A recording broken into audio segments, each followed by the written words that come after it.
Isang makabuluhang pagtitipon ng ating ginanap ngayon dito sa PNP Grandstand, Camp Brigadier General Rafael T. Crame, Quezon City, sa isarwang send-off ceremony ng relief goods para sa ating mga kabayan na naapektuhan ng bagyo.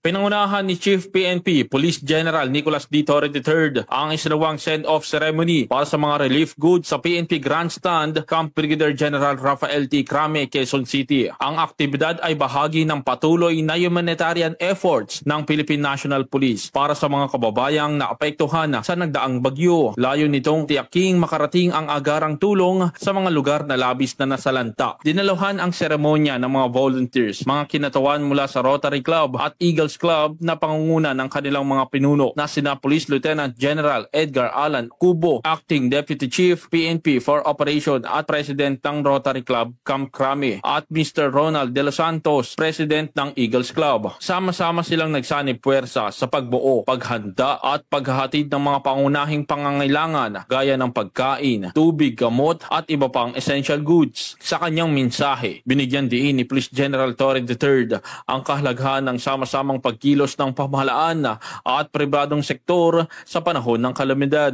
Una sa lahat, ulitin ko ang aking pasasalamat at taos-pusong pakikiisa sa Rotary Club of Camp Crame and the Fraternal Order of Eagles, Philippine Eagles Incorporated, para sa inyong mabilis na pagkilos at malasakit na ipinaparating sa ating mga kababayan sa Northern Luzon and Central Luzon, lalo na sa mga lalawigan ng Tarlac, Pangasinan, La Union, Ilocos at Abra, na lubhang naapektuhan ng sunod-sunod na kalamidad dala ng bagyong Krising, Dante at Emong. Maraming salamat for taking charge of the Northern Luzon and the Central Luzon areas. This coming weekend, we are going to the province of Occidental Mindoro to also bring the same relief goods para sa ating mga kababayang nasa lantarin doon, lalong-lalo na sa kapulisan. Let us also take a moment to recognize the special focus on this mission. Dahil isa rin sa ating mga tinitingnan talaga ang ating mga police personnel na station in Bolinao and the damaged facilities in La Union, PPO.